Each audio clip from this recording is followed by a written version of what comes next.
Momola stood at the river's edge, her bare feet sinking slightly into the damp earth. The air carried the scent of moss and the faint sweetness of blooming water lilies. The river, a gleaming silver ribbon under the afternoon sun, stretched far into the mist-veiled horizon, its depths rumored to house spirits that watched over the land. The village elders often spoke of the river's guardian, a being neither man nor beast, one who tested the hearts of those who dared approach.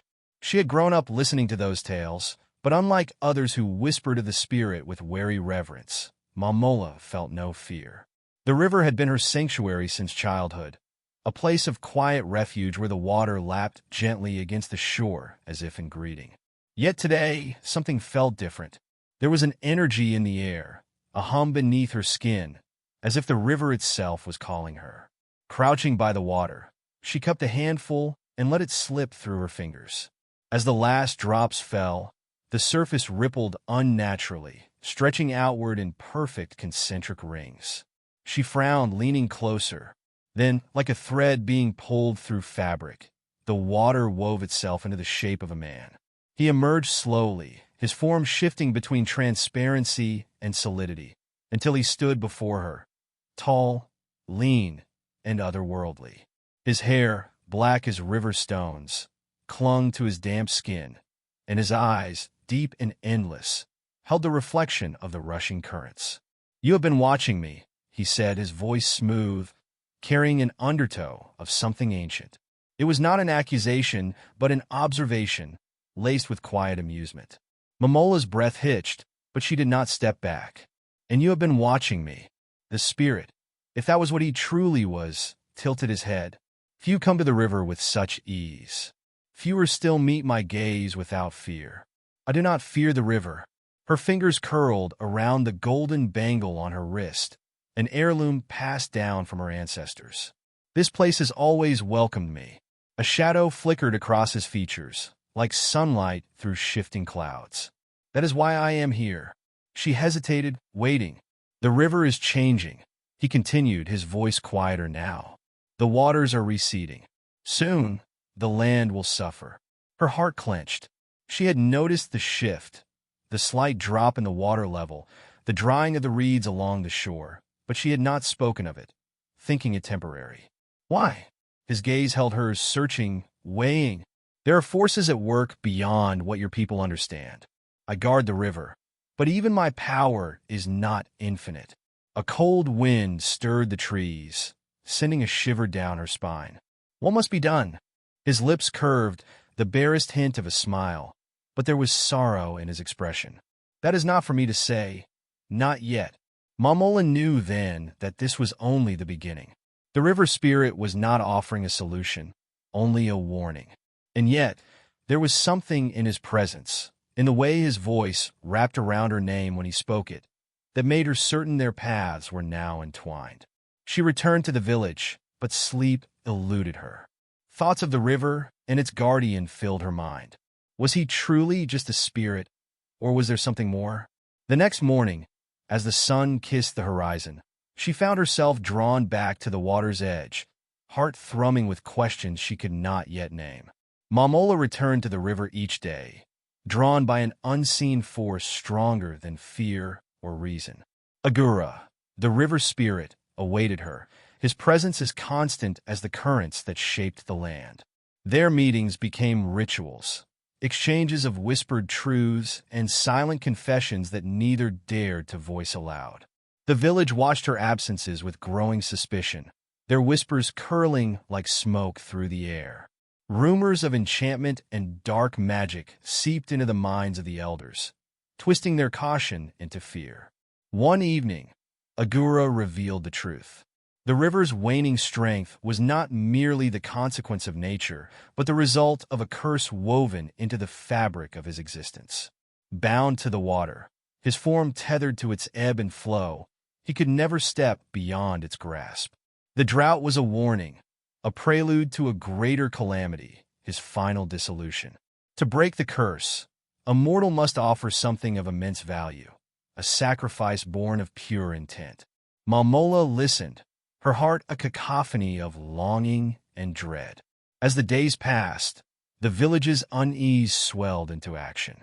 A man named Tashu, emboldened by his love for Momola and resentment of the unseen force that claimed her attention, followed her to the river. He watched from the shadows as she spoke with Agura, as their hands brushed in gestures too intimate for mere friendship. Enraged, he ran back to the village, declaring her bewitched, ensnared by a demon that sought to steal her soul. The elders, bound by tradition and the weight of their own fears, decreed that she was to be confined, separated from the river, before she could bring ruin upon them all. Momola fought against their judgment, but the walls of tradition were unyielding. They locked her away in her family's hut, a prisoner to their misguided protection. Night fell heavy upon her shoulders, despair clawing at her resolve. Yet love is not so easily caged. Under the cover of darkness, she slipped free, the golden bangle on her wrist glinting under the moon's cold gaze. She ran, heart pounding like a war drum, feet whispering across the earth as she raced toward the river.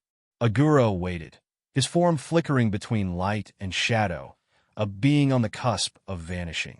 Without hesitation, Momola waded into the water, the current wrapping around her like an embrace. She lifted the bangle from her wrist, the only relic of her ancestors, and held it above the surface. A gift of immeasurable worth, not just in gold, but in memory and meaning. She whispered a vow, her voice steady despite the storm in her chest. The river stirred, a pulse of power rippling through its depths. The curse began to unravel, but the village had not been blind to her escape. Torches carved through the night, voices rising in anger and fear. Tashu led them, their fury a tide more unrelenting than the river itself. As they arrived, the waters swelled, rising high like walls of liquid glass, a barrier forged of ancient will. Agura, now fully formed, stood before them, his presence undeniable. His voice, when he spoke, was the river's roar and whisper combined. He was no demon, no monster. He was the guardian of the land, and Momola had freed him. Yet the curse demanded its due. Momola's offering had saved Agura, but she herself could not remain unchanged.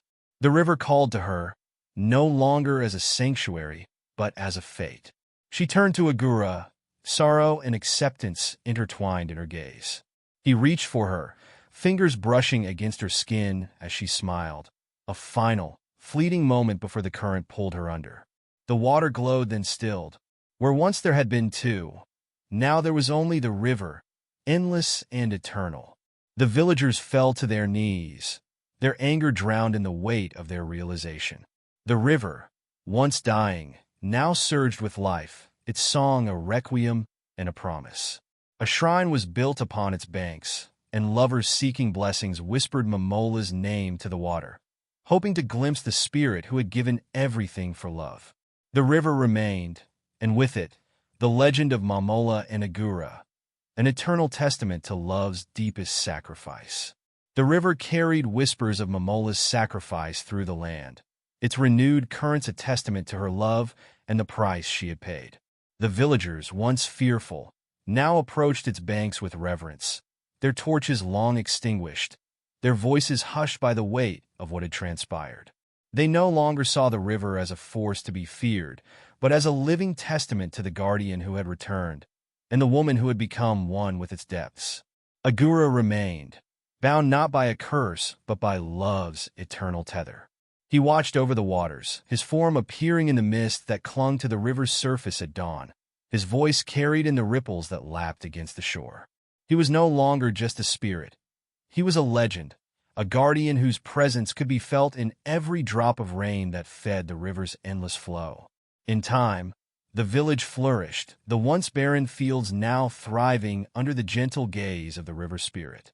Fishermen cast their nets with prayers upon their lips, and lovers wove wreaths of river lilies, whispering Momola's name to the waters as they cast them adrift, seeking blessings of love that would endure beyond the trials of mortality.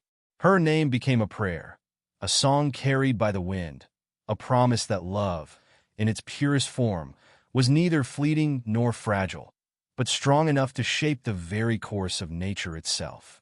One evening, As the last light of the sun melted into the horizon, a traveler arrived at the river's edge.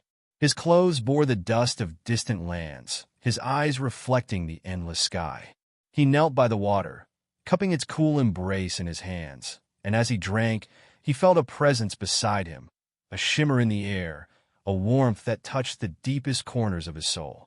When he looked up, the river stilled, its surface reflecting a face not his own, but one of luminous grace, eyes filled with a love as vast as the sky above.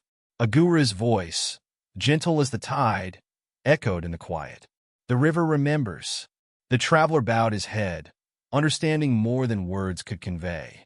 The spirit's blessing was not one of mere prosperity, nor was it bound by the constraints of time. It was a gift of remembrance, of love that did not fade with the passing of days, but endured in the hearts of those who chose to listen. The river's song, once lost, had been restored, and with it, the eternal tale of Momola and Agura, woven into the fabric of the land itself, waiting to be told anew.